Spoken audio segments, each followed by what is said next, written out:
नमस्कार, स्वागत है आप सभी का राम राम हरियाणा में और मैं हूं आपके साथ मुस्कान। हाल ही में हुए 5 राज्यों में 3 राज्यों में बीजेपी की जीत को लेकर विपक्ष लगातार बयानबाजी कर रहा है। इस बीच अपने एक बयान में भूपेंद्र सिंह हुड्डा ने कहा कि हरियाणा के साथ लगते राजस्थान में 34 सीट कांग्रेस ने जीती है और ये साफ इंडिकेशन है कि आने वाले इलेक्शन में हरियाणा में क्या होगा।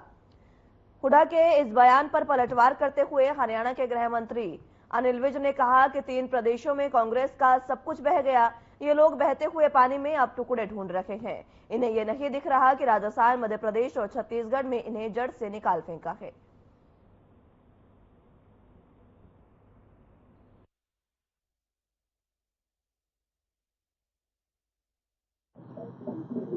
वीर सावरकर को समझने के लिए खड़गा जी के बेटे को दोबारा जन्म लेना पड़ेगा। वीर सावरकर पर किसी को टिप्पणी करने का अधिकार नहीं है। जो उन्होंने देश के लिए किया उसके पासकों के बराबर भी खड़गे ने नहीं किया, उसके बेटे ने नहीं किया।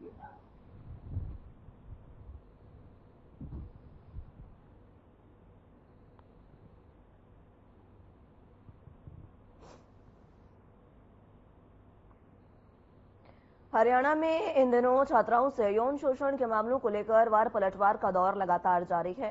हाल ही में जिंद के उचाना में प्रिंसिपल पर यौन शोषण के आरोप लगे थे। इसके बाद शिक्षा विभाग ने कड़ा एक्शन लेते हुए उसे बर्खास्त किया था।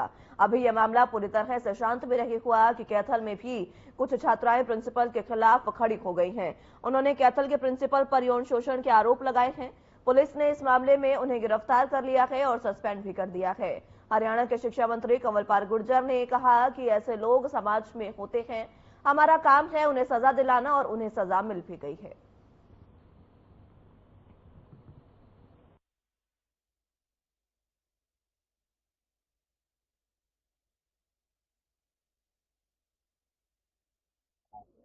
देखिए, ये तो हर सेशन की तरह इस बार भी जो भी सवाल उनके आएंगे तो वो मंत्री उसका जवाब देंगे। लेकिन उसके अलावा भी क्वेश्चन आवर जो होता है, उसके अलावा भी जो मुद्दे उठते हैं उनका भी माननीय मुख्यमंत्री जी हर बात का जवाब जब समाप्त करते हैं तो उसमें सारे में देते हैं। और अब की बार भी उसी प्रकार से सारे सवालों का जवाब दिया जाएगा। टाइम वर्तमान सरकार दे रही है, चाहे तो बोलने का है। जब मैं था स्पीकर तब मैंने भी, और अब ज्ञानचंद गुप्ता जी हैं स्पीकर तो उन्होंने भी। हमारा पूरा प्रयास ये तरह के एक भी मेंबर ऐसा नहीं होना चाहिए हाउस में जिसको बोलने का टाइम ना मिले, और हमने उसको टाइम दिया। मैं दावे के साथ कह रहा कि आज तक जितने भी सरकारें रही उनके टाइम में हाउस चला, कभी भी किसी सरकार ने इस प्रकार का प्रयास नहीं किया कि हर मेंबर बोल दे और उसको टाइम। कृषि मंत्री जेपी दलाल की अध्यक्षता में कृषि विभाग की अहम बैठक आयोजित की गई, जिसमें कृषि विभाग के सभी अधिकारियों ने शिरकत की। बैठक में किसानों के लिए खाद बीज की व्यवस्था करने पर चर्चा हुई। साथ ही किसानों को बाजरे के भावांतर भरपाई योजना, मेरी फसल मेरा ब्यौरा योजना के जरिए मिलने वाले सीधे बेनिफिट्स काफी आंकलन किया गया, ताकि किसानों को जल्द से जल्द भुगतान किया जा सके। प्रदेश के एक क्लस्टर के अंदर फसल बीमा के लिए नई कंपनी के चयन के लिए टेंडर मांगने पर भी चर्चा हुई। अब यह मामला हाई पावर परचेज कमेटी में जाएगा, जहां एक कंपनी का चयन होगा और कपास को हुए नुकसान का मुआवजा क्षतिपूर्ति पर अपलोड कर दिया जाएगा और जानकारी के हिसाब से दिया जाएगा। वहीं राजस्थान में हरियाणा के साथ लगती सीटों पर कांग्रेस की जीत को लेकर भूपेंद्र सिंह हुड्डा का बयान जो आया था उस पर भी जेपी दलाल ने निशाना साधा और कहा कि अगर हुड्डा को हार की संतुष्टि है और खुशी मिलती है तो उन्हें मुबारक हो। 15,000 रुपए की उसमें से पैसा जो किसानों को सीधा लाभ मिलना है, जो डीएसआर का पैसा है वो जाना है, बाजरा भावांतर भरपाई का पैसा है वो जाना है, मेरी फसल मेरा विरासत का पैसा वो जाना है। जो डीएसआर के बहुत सारे जो सीधा पैसा जाता है किसानों को, उनकी सब की आज जो हमने आकलन किया तो जल्दी से जल्दी किसानों के खाते में पैसा डलवाएंगे। बीमा कंपनियां जो बीमा नहीं कर पाए थे, नया टेंडर है उसको करवाया है। और मुख्यमंत्री जी से पिछले तो मेरी बात हुई थी, इस बार जो है बहुत सारे किसान बीमा कराने से वंचित रह गए थे कपास के उनके लिए हमने फैसला किया है कि हमारी जो भावांतर भरपाई योजना, हमारी जो ये क्षतिपूर्ति पोर्टल के माध्यम से किसान जो चढ़ाएंगे, सरकार की नीति है खराबे की 15,000 रुपये की, उसमें से पैसा उन किसानों को नुकसान हुआ है जिनका कपास का विशेष करके उनको दिलवाएंगे, जो किसानों को सीधा लाभ मिलना है। हरियाणा पलवल के सहकारिता और जन स्वास्थ्य एवं अभियांत्रिकी मंत्री डॉक्टर बनवारी लाल की अध्यक्षता में लघु सचिवालय पलवल के द्वितीय तल पर स्थित सभागार में जिला लोक संपर्क एवं परिवार कल्याण समिति की बैठक हुई और इस बैठक में आपको बता दें कि कई तरीके की चर्चा की गई। बैठक में मंत्री बनवारी लाल ने कहा कि जिला लोक संपर्क और परिवार समिति की मासिक बैठक में 17 शिकायतों को रखा गया है, जिनमें से 15 शिकायतों को मौके पर ही हल कर दिया गया है, जबकि 2 शिकायतों के संदर्भ में संबंधित अधिकारियों को दिशा निर्देश दिए गए हैं। बैठक में पलवल विधायक दीपक मंगला समेत कई विधायक मौजूद रहे।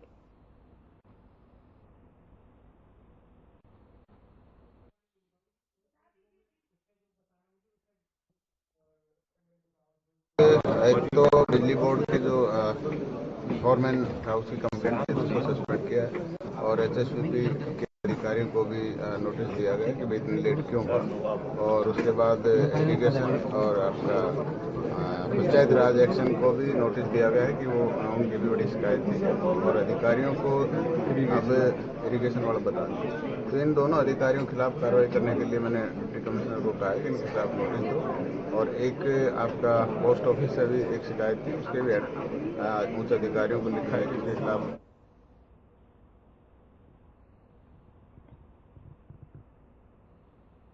असम से सांसद नाभा कुमार सरानिया अंतर्राष्ट्रीय गीता महोत्सव में कुरुक्षेत्र पहुंचे।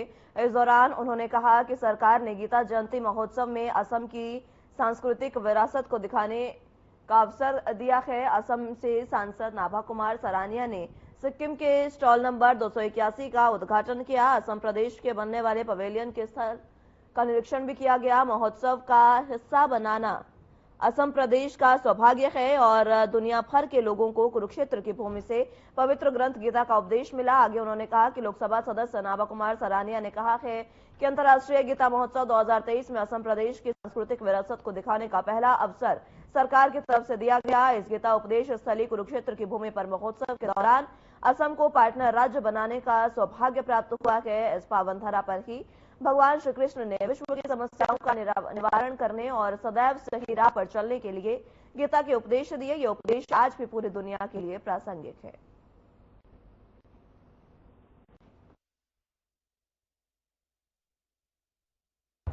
आज हम इंटरनेशनल गीता महोत्सव स्थली में हम आया है और यहाँ हमारा एचटीएससी और वोमेन एंटरप्रेन्योर का जो स्टॉल है उसको इनोवेशन के लिए आया है।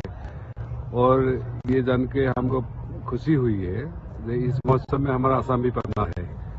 अभी भी हम उनका स्टॉल भी देखने में जा रहे हैं। मुझे लगता है ये महोत्सव का जो जब का ये इम्पोर्टेंस है जरूर आने वाले दिन में आगे बढ़ेगा। और कुरुक्षेत्र हमारे एक हिस्टोरिक प्लेस है, दुनिया का सबसे बड़ा वार में ये गिना जाता है और यही से हमारा पवित्र जो भोग है, होली भोग है गीता, इसी का भी शुरुआत हुआ है। मुझे यहाँ आके बहुत खुशी हुई। हरियाणा महिला आयोग की चेयरमैन रेणु भाटिया ने यूनिवर्सिटी में वीसी की, जहां डीन और रजिस्ट्रार के साथ बैठक की गई और बैठक के बाद रेणु भाटिया ने कहा कि जिंद में एक हादसा हुआ जिसमें छात्राओं ने शिकायत दी थी। उसके बाद हमने बैठक बुलाने का फैसला किया है। रेणु भाटिया ने कहा कि अच्छे माहौल में बैठक हुई है।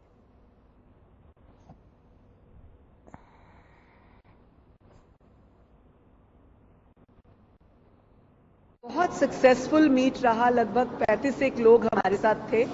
मिशन फॉर वुमेन आज का हमारा विषय पूरे हरियाणा की यूनिवर्सिटीज के वाइस चांसलर्स को बुलाने का था। बहुत सारे वाइस चांसलर्स यहाँ आए, बहुत सारे डीन्स और रजिस्ट्रार्स आए। एक बहुत सक्सेसफुल मीट रहा। लगभग 35 लोग हमारे साथ थे। आज का सब्जेक्ट एक बहुत गंभीर विषय को लेकर था। पिछले दिनों जींद में एक हादसा हुआ जिसके लिए लड़कियों ने शिकायत की, तो हमने उस प्रिंसिपल के खिलाफ कार्रवाई।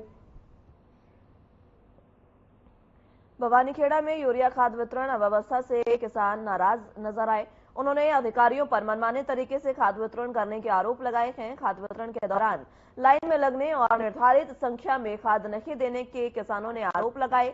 यूरिया खाद लेने को किसान महीने भर से कार्यालयों के चक्कर काट रहे थे। किसानों ने बताया कि शुक्रवार को वे भवानीखेड़ा इफ्को कार्यालय में यूरिया खाद लेने आए थे, लेकिन अव्यवस्था और अधिकारियों के मनमानी के चलते सिर्फ चहेतों को ही खाद वितरण किया गया।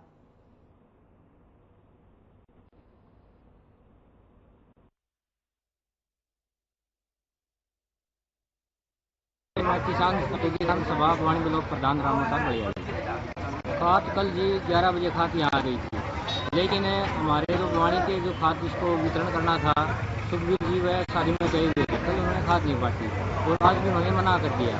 फिर हमने डीडी अधिकारी विनोद फोगाट से बात करी तो उन्होंने शमशेर ढूल को जो हमारे बीओ हैं भवानीखेड़ा के उनसे बात करके और उन्होंने शमशेर ढूल में यहाँ बात करी, उन्होंने खाद का वितरण करना शुरू किया है और एक आधार कार्ड पर 5 करके दे रहे हैं।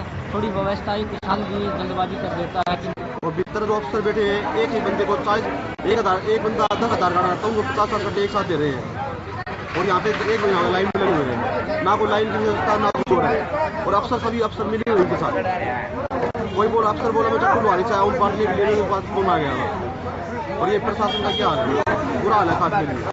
इन पाकिस्तान किसानों को 40 करके दे